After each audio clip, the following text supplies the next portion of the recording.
At makakausap din po natin si COMELEC Chairman George Erwin Garcia. Kita nyo naman, hitik na hitik ang ating programa. So umpisahan, yes, umpisahan na po natin ang ating talakayan. Mga kapuso, nitong nagkaroon ng dalawang pagdinig ang Senate Committee on Foreign Relations tungkol dun sa pag-aresto kay dating Pangulong Rodrigo Duterte. Hindi pumunta yung mga cabinet members nung Tuesday. No show. Yes, ang katwiran, executive privilege at yung sub judice rule. So yun po talakay natin at among others, marami tayong pwedeng itanong sa Pangulo po ng Senado. Kaagad na nating papasukin sa ating programa. Magandang umaga po sa inyo, Senate President Chizzy Escudero, at salamat po sa oras, sir. Good morning po. Ayan. Magandang araw sa inyo, magandang umaga. At happy birthday kay Senator Will na nagdidiwang ng kaarawan niya ngayon kung siya'y nakikinig. Happy birthday. Oo, happy birthday. Sir, may love life. Yun ang ganda. Nakitanong. Ayan, Senate President, una muna, yung pong tungkol doon sa pag-i-invoke ng mga miyembro ng gabinete, pag-i-invoke na Malacanang for the cabinet members and other officials po ng Executive Department, ng executive privilege at ng tawag dito ng sub judice rule, kaya po hindi na sila umattend doon sa hearing ng Committee on Foreign Relations tungkol sa pag-aresto kay dating Pangulong Rodrigo Duterte. So anong take ninyo dito? Makatwiran ho ba yung pag-i-invoke na yan ng executive privilege at ng sub judice rule? Well, sang-ayon man kami o hindi, ito ang malungkot na kabanata sa kasaysayan ng Senado at Kongreso nung binaba ng Korte Suprema yung desisyon kaugnay ng executive privilege. Kung saan kinilala ng Korte Suprema yan, pinalawig pa sa sumunod na desisyong NERI. Inestablisa yan sa desisyon ng Ermita, pinalawig, pinalaki pa sa desisyon ng NERI. Subalit, nang nalalaman yan, minabuti kong magtulay sa pagitan ng Executive Department at ng Senado at nais ko iparating sa iyo, Nympha, may trabaho ka sa April 10. I-move yung hearing sa April 10 kung saan dadalo ang mga opisyal na inimbita ni Senator Amy. Hindi ko lang alam kung sino-sino specifically, pero hindi na sila hindi dadalo. May dadalo sa pagdinig ni Senator Amy sa April 10. Yung mga dadalo po, kasi ang mga inimbitahan, cabinet members, officials po ng military at saka ng Philippine National Police. So sila po yung kinumit na dadating at pwede pong pa-expound. Wala sa akin yung listahan, Nympha, pero may mga ni-request si Senator Amy, kabilang na halimbawa si General Torre na hindi daw pwedeng mawala na mag-attend dun sa pagdinig. Ayun, anong nangyari po, SP? Paano po ninyo pinamagitan? Di ba sinabi ko na yung pagdinig hindi dapat mag-ugat dito. Ang dagdag pang hidwaan, away at bangayan. Hindi ba sinabi ko na hanggat maaari, pagmula nito ng pagkakaisa, paghilom at mas malalim na pagkakaunawaan. At magagawa lamang yan kung ang mga katanungan ay masasagot nang hindi kailangan magbanggaan sa pamamagitan ng paggamit ng executive privilege sa kabilang banda at paggamit naman ng subpoena ng Senado sa kabilang banda. Ayun, So, paano po yun? A-attend na sila ng kusa, hindi na ninyo kailangan mag-issue ng subpoena. Sir, kasi yun yung naging issue, di ba? May request po. Hindi na kinakailangan, Nympha. Ayun, So, paano po yun? Supposedly, pinaaral ninyo sa legal department yung pag-i-issue ng subpoena na ni-request. Pinornis ko si Senator Amy nung pag-aaral na yon. At ang rekomendasyon, isa sa mga rekomendasyon, Nympha, isa ay kung gusto talaga ilaban ng Senado ay maghain kami ng kaso sa Korte Suprema. Pero ulitin ko, taliwas na yan dun sa nais natin na ang hearing ay magdulot ng paghilom, pagkakaisa at pagkakaunawaan, hindi dagdag gulo at constitutional crisis at dagdag kaso na naman. Pero, SP, pwede pa rin sila mag-invoke ng executive privilege pag pumunta sila, depende sa tanong. Yes, depende sa tanong. Ayun, isa? Ayan, okay. So, ibig sabihin, a-attend sila. Ang commitment po ba mga Ibig cabinet? sabihin ba nung ganung sabi ni Isa, ikaw na, wala akong tatanong sa kanya. Kasi sir, iba yung, meron siyang itatanong sa impeachment, SP. Mamaya po ako Yung may yes, ibig sabihin, promise. Mamaya daw kami, ano yung sa boxing? Ano yung nagtatap ng kamay? Sa wrestling pala Okay yun, na may ako, tap. kumbaga, okay na ako. Okay na ako. Opo, so SP, ibig sabihin, ang kinumit po ba na a-attend ay yung mga cabinet members o yung, Oo. yung officials? Hindi ko lang alam kung sino, pero maganda ng gitna yun, Nympha. Wala akong specifics kung sino, pero ang ni-request na specifically hindi pwede mawala ay si General Torre na yun kinumit, Nympha. So, inaasahan ko na magkakaroon ng buhay na palitan ng pananaw, tanungan at sagutan at nang magpatuloy ang pagdinig ni Senator Amy. So nakakommit din ho ba yung commanding general ho yata ng Philippine Air Force? Di ba na-request din ho yun sa inyo? Yun yung unang... Hindi ko kabisado, Nympha, ayokong pangunahan dahil wala din naman sa akin yung listahan. Pero yung listahan ng inimbitahan ni Senator Amy, pinadala po namin lahat sa tanggapan ng Executive Secretary. Ayun. So para po lang sa mga listeners and viewers natin, SP, kasama po sa listahan, tama, yung Remulla Brothers, DILG Secretary, DILG, Justice DOJ. Secretary, at Defense Ang Secretary. tiyak ko dahil nabanggit yata niya sa isang interview din ay si Secretary Boying Remulla. Na siyang sumagot naman karamihan dun sa hearing. Kaugnay ng mga legalidad na siyang pakay din naman ng hearing. Opo, pero Senate President, hindi naman ba dahil sa may banta kasing subpoena? Kasi kapag sinabi mong subpoena, parang iba yung term, 'di ba? Hindi ba Parang dahil may doon, threat. parang may threat, tama. Hindi ba dahil doon kaya biglang sisipot na pala yung ibang mga inimbitahan? Ayokong bigyan ng motibo yon. Isa dahil sa kabilang banda, pwede rin naman nilang sabihin, subpoena, pero sinong pulis ang susunod pag ipapahuli mo ang DILG Secretary? Sinong pulis ang susunod kung ipapahuli mo ang DND Secretary? Yun yung binabanggit kong constitutional crisis. Nagbabangayan yung dalawang institusyon, hindi sinusunod ng isang institusyon. Yung isang institusyon na ang pananaw niya, siya ang tama, siya ang legal, hanggat walang desisyon ng Korte Suprema, suspended animation tayo. Constitutional crisis ang tawag doon, Isa, Nympha, na ayokong dumating sa ganong punto. Opo, kasi may mga po na rin po, Senate President, na bakit pa nagsasagawa ng investigation yung pong komite ni Senator Amy Marcos, gayong halimbawa may mga petitions na sa Korte Suprema at nandun na rin po sa The Hague si dating Pangulong Rodrigo Duterte dahil nga po nahuli na siya ng Interpol bate po sa arrest warrant ng ICC. Sa mahabang desisyon ng Korte Suprema, sinabi niya na hindi rason at dahilan ng pagkakaroon ng kaso o paggamit ng subjudice para pigilan ang pagkakaroon ng isang inquiry in aid of legislation. Dagdag pa rito, kung ano ang moot o hindi moot and academic, nasa sa kada miyembro po yun, hindi para pagpasahan niya ng mayorya. Actually po, Senate President, bago ninyo i-announce na i-announce talaga, bahagi yung desisyon na dadaluhin na po yung mga taga-executive department. Yun na yung mga warning na magkakaroon ng constitutional crisis. Ang dami na uling mga matatalino na nagsasabi, ayan na naman, balik na naman tayo sa pagtatalo ng executive privilege. Meron pa yung kakambal, di ba, SP, yung EO 464 pa. Yung EO 464 ay dyan nagmula yung executive privilege sa Ermita case. At nung kinwestiyon ng Senado, pinaigting pa ng Korte Suprema yung executive privilege. So anumang pag-angat ng sa Korte Suprema ng Senado at Kongreso, dapat buong ingat na pag-aralan dahil baka mamaya ang ilabas na desisyon ay mas lumala pa dun sa mga naunang desisyon ng Ermita at Neri na halos ginapos yung kamay ng Kongreso sa pag-imbestiga. So ako isang tanong na lang tungkol po dito. Dun sa, kayo sir personally, makatwiran ba na mag-invoke pa ng executive privilege doon po sa mga usapin surrounding the arrest and ultimately ay surrender po sa ICC kay dating Pangulong Duterte? Meron ba bang kailangang isekreto dito o i-confidential? Ayon sa Korte Suprema, kung ano ang executive privilege, kung ano ang saklaw nito, ay dapat dinedetermina ng executive at hindi mo, hindi ko, at hindi ng Kongreso. Nasa sa kanila yan kung ano ang parte ng national security at kung parte nga ba yan ang usapan sa kanila ni Pangulong Marcos. Napakakonti ng limitasyon. In fact, ulitin ko, hindi man ako sang-ayon sa desisyong yan ng Korte Suprema. Yan ang nakatayo at nananaig na desisyon ng Korte Suprema. Maliban na lamang kung mabaliktad. Yan ay parte sa ating batas at naging limitasyon sa kapangyarihan na ng Senado na magkaroon ng investigasyon patungkol sa ginagawa o hindi ginagawa ng executive.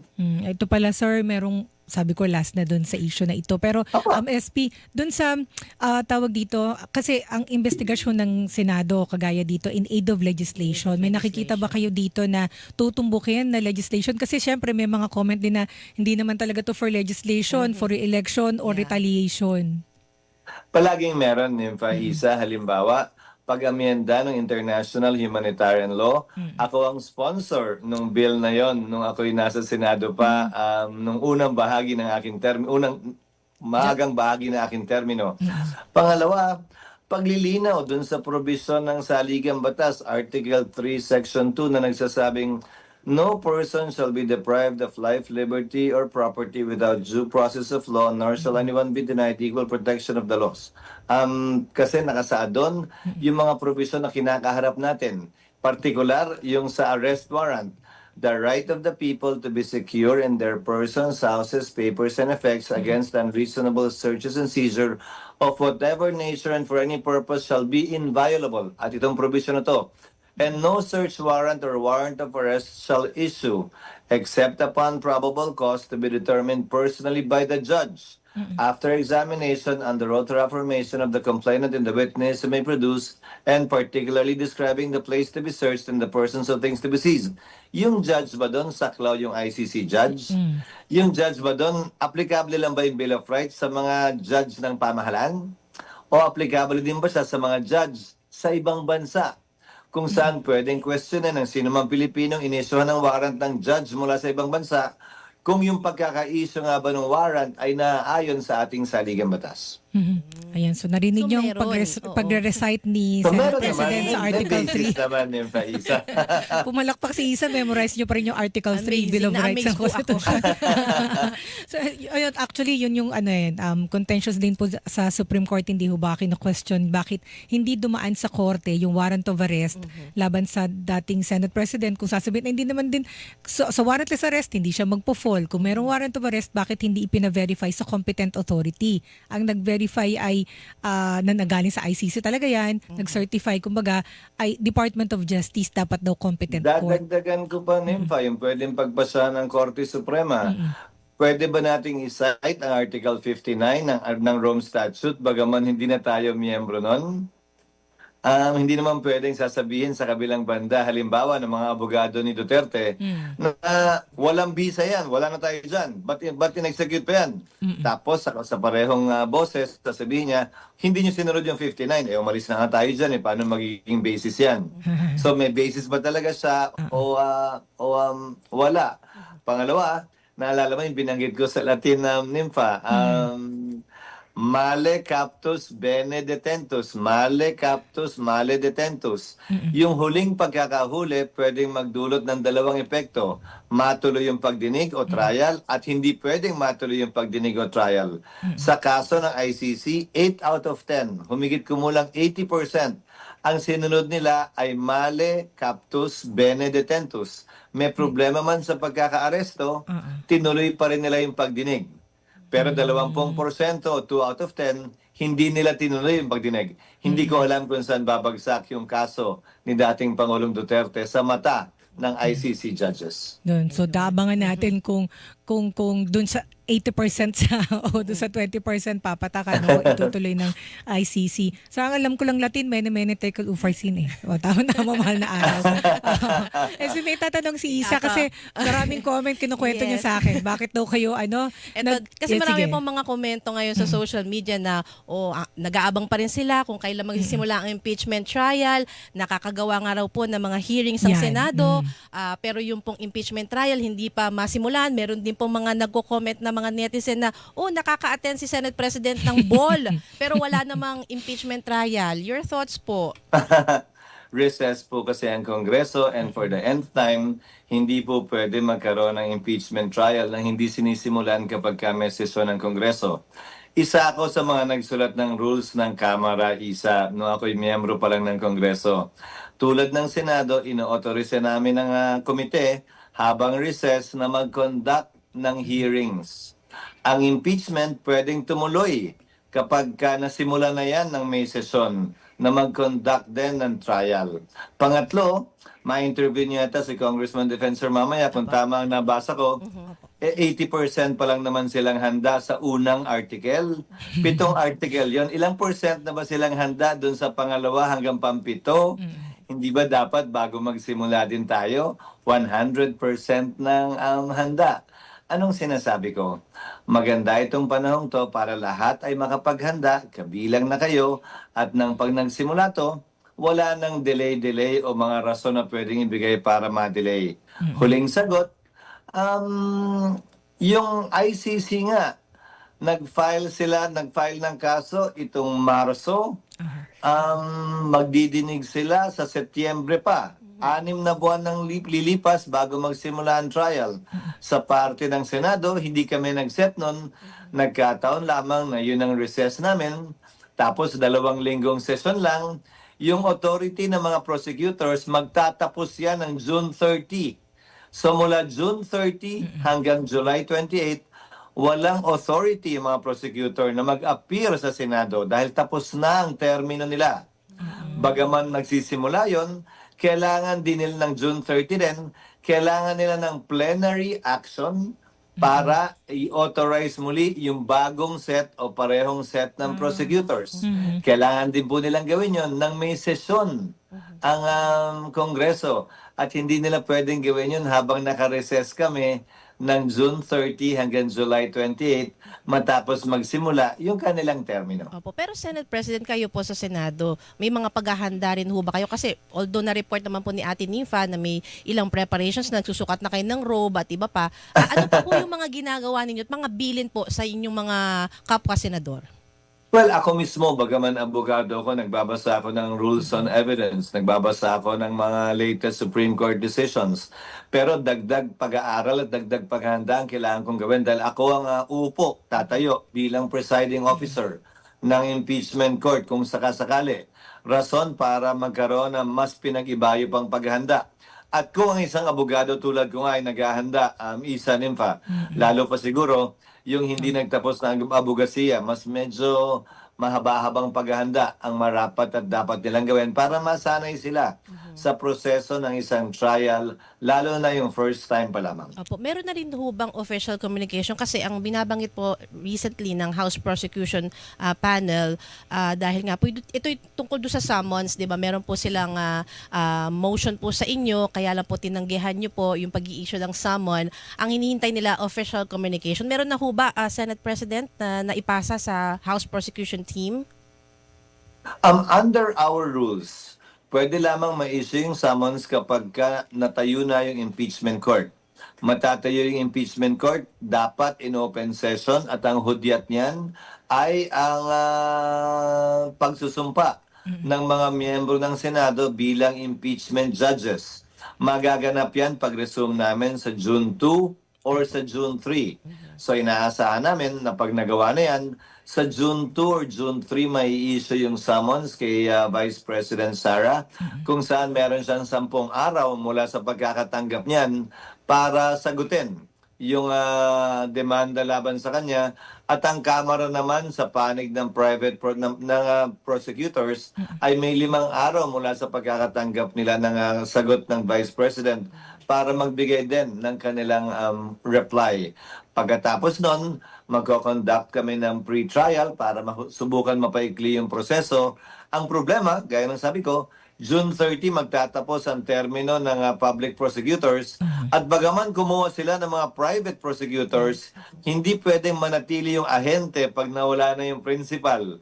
So kinakailangan nilang kumuha muli ng otorisasyon galing sa plenaryo kapag may sesyon ng Kongreso pag-resume na namin sa 20th Congress. Opo, sorry, Senate President, makulit lang para lang po mas malinaw sa ating mga kababayan, bakit hindi pwede ngayon na isamon, pagpaliwanagin ang Vice President?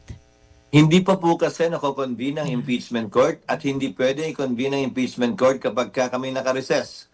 Sa totoo lang, sa kakulitan nila, Isa, pwede naman gawin ko din. Ang problema, klarong paglabag yon sa batas at sa totoo lang din, pag ginawa ko yan, kinwestiyon yan sa Korte Suprema, baka mas tumagal pa ito. Sige kayo. Kaya yung mga may gusto nito, hindi nga ako sigurado, nagmamadali ba sila? Gusto ba talaga nila to? O gusto ba nilang isabotahe ito para nilang binigyan ng dagdag na balat armas ang Vice President na questionin ang prosesong ito na sa ngayon nga, kino-question na yung proseso kaugnay ng pagdadala sa Senado ng impeachment complaint noong nagdaang February 5. Ayun, so ang schedule pa rin po, well, ang nasa timetable pa rin yung pong inyong proposal sir, na sabi niyo nga subject pa rin sa approval, pero paano ho kapag ang Supreme Court nagpalabas ng ruling na dapat mag-umpisa na kayo ASAP? Kokonsidera yan ng Senado.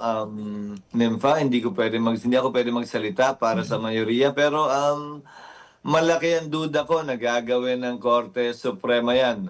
Dahil ang nakalagay sa saligang batas, Senado lamang ang sole judge pagdating sa impeachment complaints. At maliwanag din ang rules namin at President's kaugnay niyan. So malaki ang duda ko na ito'y panghihimasukan sa pamamagitan ng mandamos ng Korte Suprema. Lalo na, may nakabinbin din namang kasong sinasabing itigil ang impeachment complaint na ito sa panig naman ng mga abogado ni Vice President Sara. So ano nga kung siguro din nakita ng, pwede mo bang sabihin ganito, kung nakita ng Supreme Court na talagang kinakailangan mag-umpisa na kayo kaagad-agad, di sana meron ng ruling ang Supreme Court? Posible yun, pero ang mangyayari, kung isipin mo, yun ba talaga ang gusto natin pakita at palabas? Yung dating number 1 at yung kasalukuyang number 2 ng ating bansa, sabay nililitis sa magkahiwalay na kontinente. Kung sakasakali, ganun na nga ang mangyayari pag ipag-utos yan. At pwede din kayo mapaaga, sir, pag nagpatawag ang presidente ng special session, hindi ho ba? Pero as of now, walang communication, walang patawag, hindi kayo nag-uusap ng presidente. Wala pong ganong komunikasyon, hindi pa rin kami nagkikita ng Pangulo. Mahigit 1 buwan o 1 buwan at kalahati na at hindi rin kami nagkakausap. So walang indikasyon na ganon. Sa pagkakaalam ko lang, magkakaroon ng LEDAC bago mag-resume ang session sa bandang huling linggo ng May pagkatapos ng eleksyon. Ayun, opo. So, paano ho pagka si Vice President Sara Duterte ay nasa The Hague pa rin pagka po mag-umpisa ng impeachment trial? Kailangan ho ba siyang Kailangan presensya niya. Dapat physically yes, kasi may present. explanation na si SP doon. Pero sa inyo na ho manggaling ulit, Senate President, kailangan ho ba siyang present dito kapag nag-umpisa na yung impeachment trial? Hindi po. Sang-ayon sa rules namin, pwede siyang sumagot sa arraignment ng personal o sa pamamagitan ng kanyang abogado.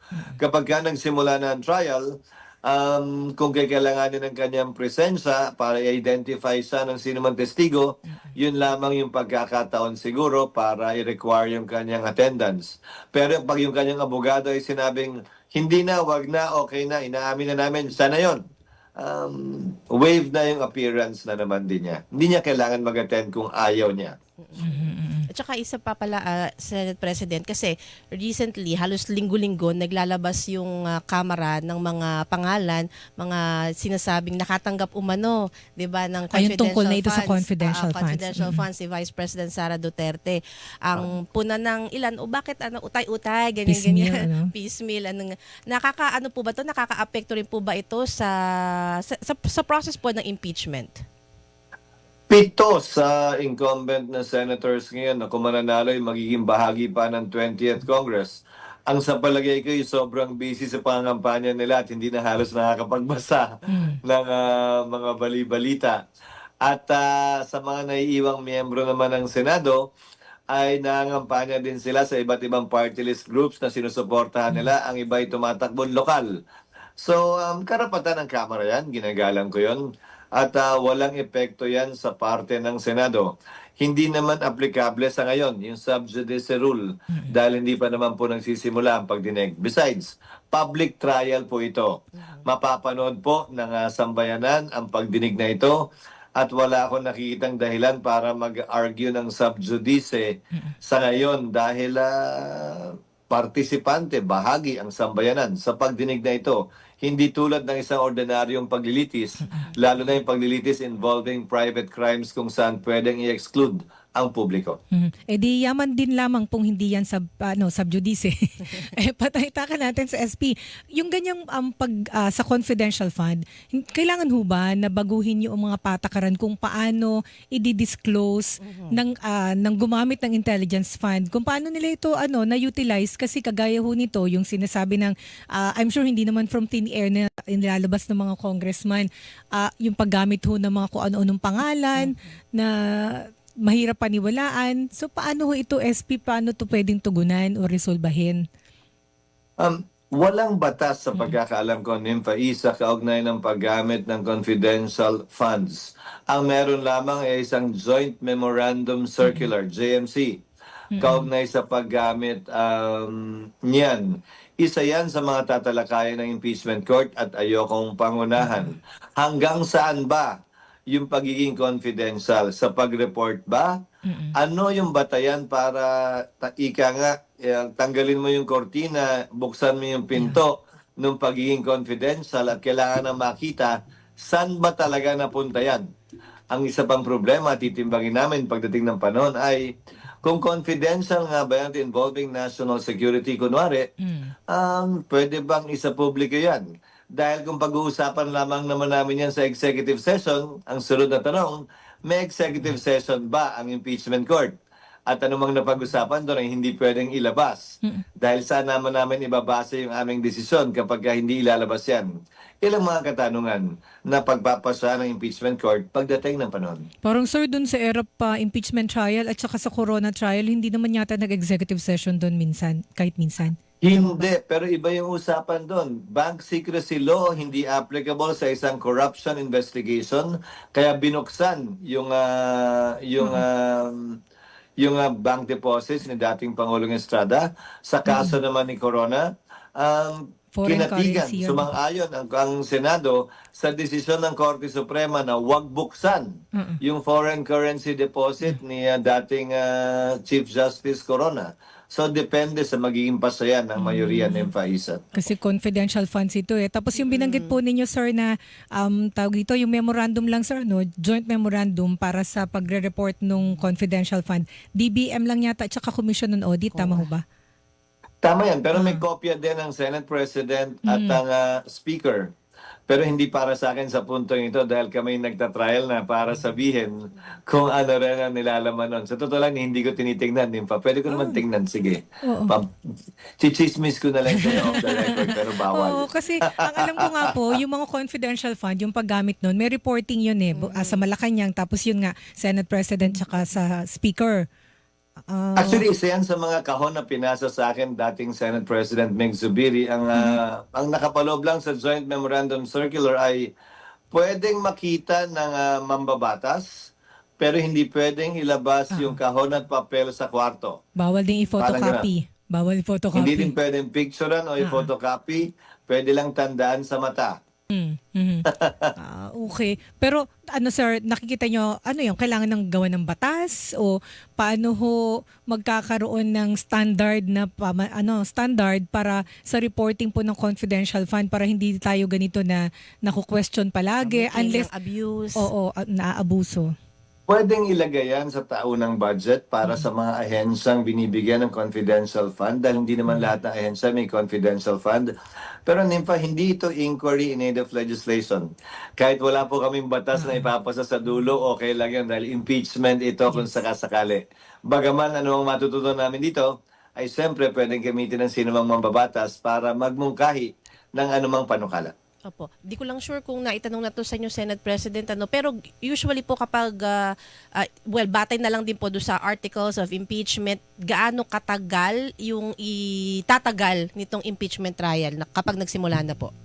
Kung maging effective yung aming pre-trial na gustong gawin, sana bago kami mag-recess na Oktubre ay tapos na ito.